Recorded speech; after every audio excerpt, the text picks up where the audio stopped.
그 예배를 준비하려고 사무실에 딱 앉아 있으면 문 여는 소리가 들려요. 여러분들이 그 소리가 왜 이렇게 반가운지 이제 다음 주 월요일부터 그 소리가 잘 안 들린다라는 생각을 하니까 네. 네, 들렸으면 좋겠습니다. 서울의 A라는 한 교회에 작은 개척교회 목사님 한 분이 계셨다고 합니다.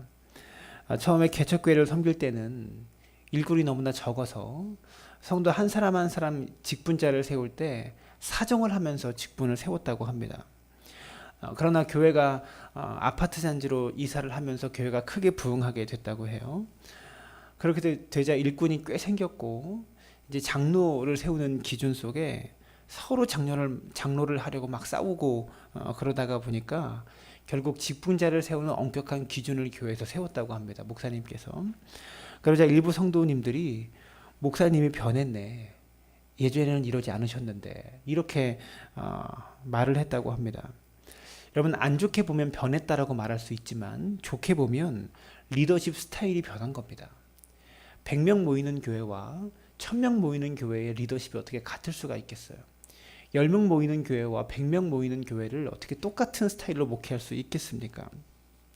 100명 교회에서 1000명 교회의 행정과 프로그램과 시스템을 원한다라는 것은요, 말도 안 되고 1000명 교회에서 100명 교회 수준의 그런 시스템과 그런 행정들로 교회를 이끌어간다는 것은 있을 수 없는 일이라고 하는 것입니다. 어떤 교회가 커지자 한 목사님께서 유명한 교회 성장 세미나 강사가 되었다고 합니다. 그리고 그 세미나에 참석한 여러 작은 교회 목회자들에게 말합니다. 목회자가 큰 목회를 하려면 배짱이 있어야 됩니다. 도전 정신이 있어야 되고 넉넉한 배짱으로 도전할 수 있어야 됩니다. 이런 강의를 막 하셨다고 합니다. 그때 개척교회를 섬기는 한 비목사가 강의의 앞뒤를 다 잘라버리고 배짱이라는 단어만 귀담아 듣고 자기 교회 사정도 다 잊어버린 채 배짱을 가지고 목회를 했다고 합니다. 그러자 1년 만에 자기 가족만 남았다고 하는 사실이죠. 그처럼 때와 시기를 잘 분별하지 못하면 실패하고 실망할 일이 많은 것입니다. 보면 교회 성장을 위한 많은 세미나들이 자주 열리는 것을 볼 수 있습니다. 성장의 목마름을 가지고 있는 목회자들이 많이 찾아와요. 그리고 많이 몰려요. 그리고 세미나에서 배운 여러 가지 성공의 원리로 가슴이 부풀어 가지고 자기 교회에 돌아가서 적용을 하려고 합니다. 세미나에서 배운 그대로 따라하죠. 그런데 대부분 또다시 좌절을 맛봅니다. 왜 그럴까요? 문장은 보았지만 문맥은 보지 못했기 때문에 그렇습니다. 때가 다르고 시기가 다르고 상황이 다르면 같은 것을 똑같이 해도 결과가 다르게 될 수밖에 없죠. 모든 것은요, 때가 있습니다. 때와 시기를 잘 분별해서 스타일을 변화시킬 수 있어야 된다는 겁니다. 여러분, 왜 사랑하는 가족들 사이에서 갈등이 생기고 오해가 생기고 다툼이 생길까요? 대개 보면 사랑이 없기 때문에 그런 것이 아니라 이 사랑하는 방법이 세련되지 못하기 때문에 그래요. 3살짜리 아이를 사랑할 때는 그저 안아주고 뽀뽀해주면 되지만 15살짜리 아이를 사랑할 때는 어떻게 해야 됩니까? 서서히 인생의 동반자로 이 아이를 여기면서 그 아이와 함께 걸어가 줘야 한다는 겁니다.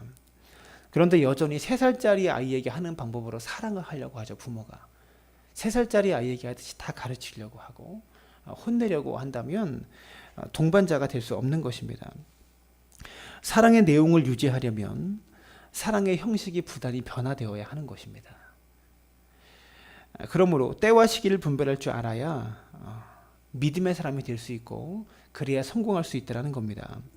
1절의 말씀에 보시면 범사에 기한이 있고 천하만사가 다 때가 있나니 이렇게 말씀하고 있습니다. 그리고 모든 일에 때가 있다라는 말씀이 8절까지 계속 반복되어지고 이어집니다. 이것처럼 여러분 때를 잘 분별해야 진리를 따라 당당하고 멋지게 살 수 있는 것입니다. 그러면 때는 어떻게 분별하는 걸까요? 때를 분별하는 삶이라는 것은 어떠한 삶을 말하는 것일까요? 첫 번째로 겸손한 삶을 의미하는 것입니다. 모든 일에 다 때가 있다라는 말씀은요, 모든 때를 주관하신 하나님 앞에 겸손해야 된다라는 말입니다. 여러분 특별히 힘이 있고 지위가 있고 권세가 있을 때 우리는 겸손할 줄 알아야 합니다. 하나님은요 겸손한 사람을 쓰시고 겸손한 사람을 사용하신다라는 거예요. 겸손이 무엇입니까? 하나님보다 더 낮아진 상태, 귀를 열어 듣는다, 이런 것을 의미하는 것입니다. 어느 날 천국에 간 한 집사님이 천국 잔치에 초대를 받았습니다. 그때 천사가 이 집사님께서 천국에 오셨으니까 수고했다고 환대하면서 큰 잔치를 벌였다고 합니다. 그래서 팔보채, 양장피, 탕수육을 시켜서 극진하게 그 집사님을 대접했다고 해요. 그 모습을 보고 같이 천국에 온 한 장로님께서 잔뜩 기대하면서 나에게도 이제 천사가 진수성찬을 펼쳐주겠지 기대하는 마음으로 기다렸습니다. 근데 그 천사가 나타나더니 짜장면 한 그릇만 탁 놓고 갔다라는 거예요. 장로님이 하도 기가 막혀서 천사를 붙잡고 따졌다고 합니다. 저 집사님은 저렇게 환대하면서 왜 저에게는 짜장면 한 그릇밖에 안 줍니까? 저 집사님보다 제가 헌금도 더 많이 하고 봉사도 더 많이 했는데 이거 좀 심하지 않습니까? 우리 목사님 좀 불러주십시오. 내가 어떻게 봉사하고 어떻게 헌신했는지 목사님이 다 아십니다. 그때 천사가 이렇게 말합니다. 당신 교회 목사님은 요즘 아주 바빠. 지금 짜장면 배달 갔어. 이렇게 말했다라는 겁니다. 무슨 말입니까? 천국에서의 영광은 전혀 달라질 수 있는 것입니다. 높은 자리에 올라가기를 좋아하면 낮아진다라는 거죠. 있을수록 더 겸손해야 되는 것입니다. 두 번째, 준비하는 삶을 살아가야 됩니다. 때를 분별하기 위해서는 9절의 말씀해 보십시오. 일하는 자가 그의 수고로 말미암아 무슨 이익이 있으랴, 이렇게 말합니다. 이 말씀은 마치 사람이 수고하는 것이 아무런 유익이 없다, 아무런 이익이 없다라는 것처럼 말씀하는 것으로 보여요. 그러나 10절의 말씀을 보시면 하나님이 인생들에게 노고를 주사 애쓰게 하신 것을 내가 보았노라. 하나님께서 인생들에게 노고를 주셔서 인생을 살아가면서 애쓰게 하셨다라고 말씀하고 있어요. 이 말은 무엇입니까? 하나님께서 노고를 주셨다. 그 말은 무엇이냐면 하나님께서 사람의 수고를 다 지켜보고 계신다, 알고 계신다라는 말이고, 성도의 수고는요 결코 헛되지 않습니다. 헛되지 않아요. 인생에서 성취도 중요하지만 과정도 중요합니다. 성취를 위해서 준비하고 뭔가를 얻고 성취하기 위해서 준비하고 노력한 시간들을 결코 그냥 지나가 버리는 시간들이 아니라는 거죠. 여러분, 왜 하나님께서 약속이 성취될 때까지 기다리게 하실까요? 하나님의 뜻을 이룰 때까지 기다리게 하실까요? 그것은 기다리는 시간을 준비하는 시간으로 삼으라는 메시지입니다. 이것을 기억해야 돼요. 여러분, 기회를 우리가 잡아도 내가 준비되어 있지 못할 때 놓치는 경우가 얼마나 많이 있습니까? 사람은요, 제한된 시간을 살기 때문에 미리 준비해야 됩니다. 준비의 중요성은요, 아무리 강조해도 지나치지 않는 거죠. 준비가 성공의 70% 이상을 좌우합니다. 그래서 주어진 시간을 의미 없이 보내는 것처럼 어리석은 일이 없다라는 겁니다.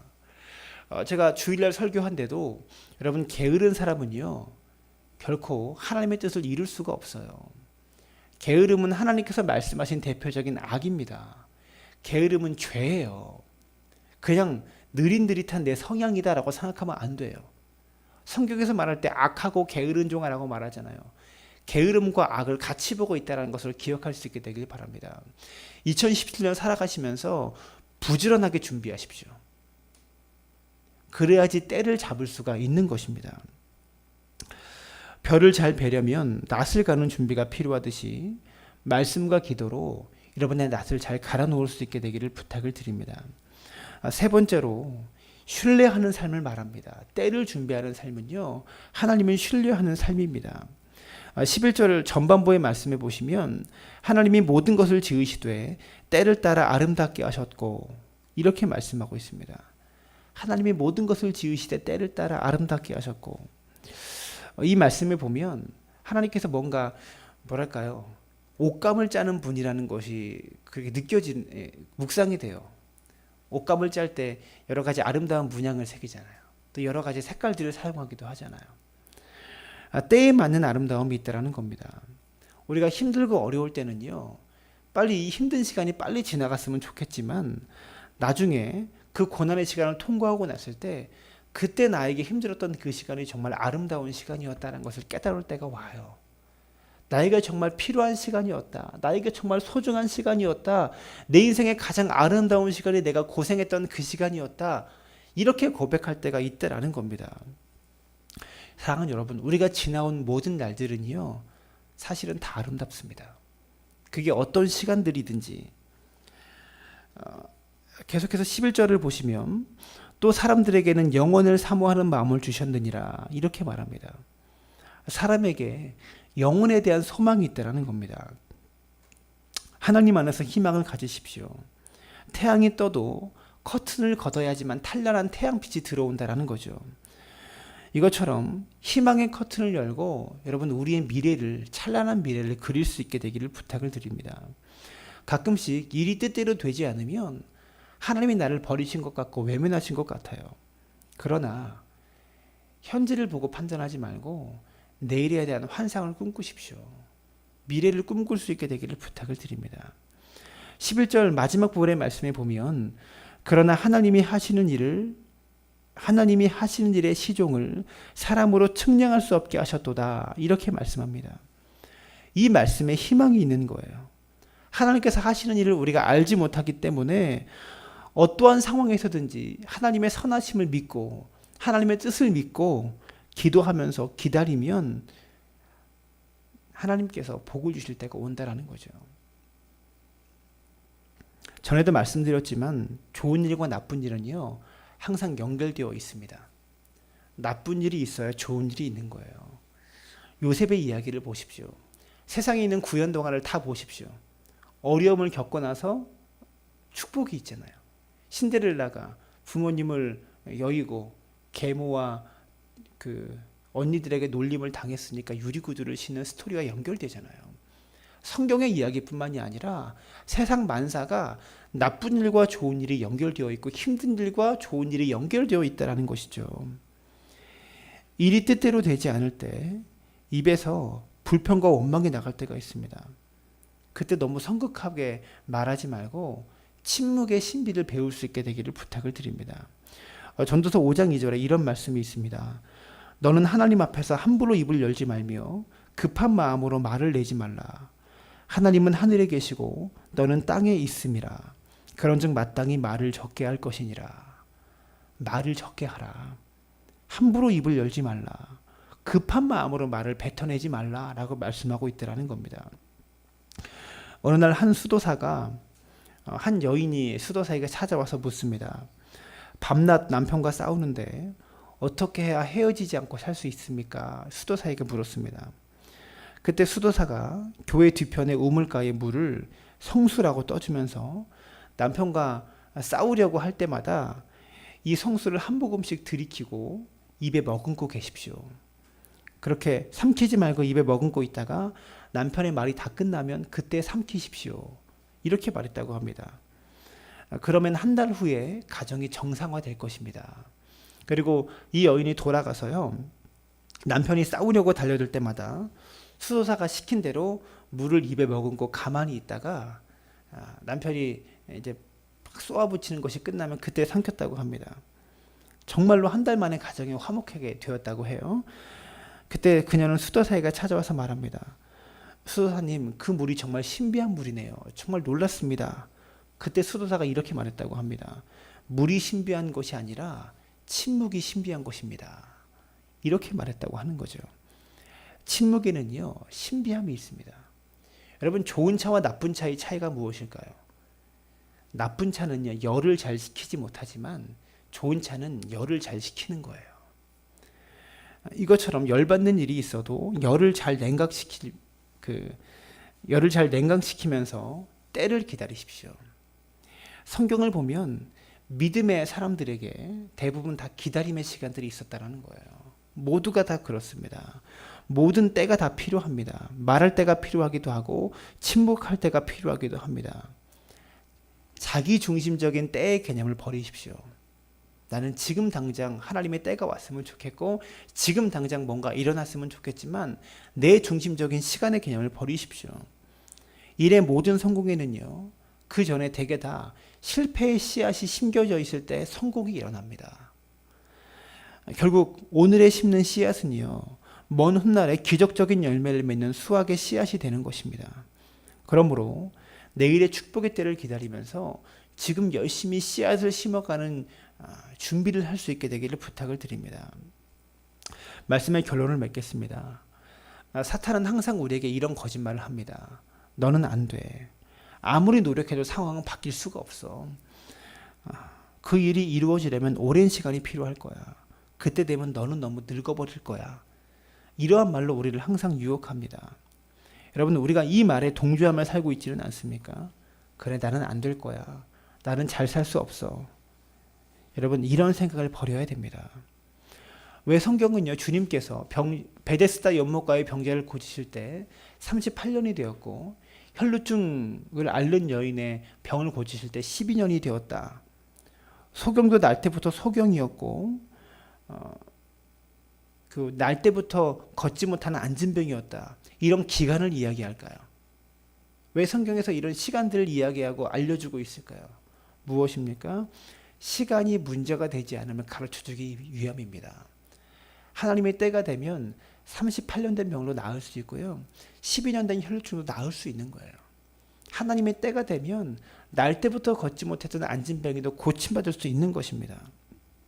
사랑하는 여러분, 그러므로 이제까지 계속 그래왔는데 뭐가 달라지겠어? 뭐가 새로워지겠어? 내 형편이 어떻게 나아질 수 있겠어? 이러한 말 속에서 여러분, 꿈을 포기하지 마십시오. 하나님의 때가 오고 있음을 기다릴 수 있게 되기를 부탁을 드립니다. 그러므로 항상 굳건한 믿음을 가지고 축복의 때를 잘 준비하는 믿음의 주인공 되어지시기를 주님의 이름으로 축원합니다.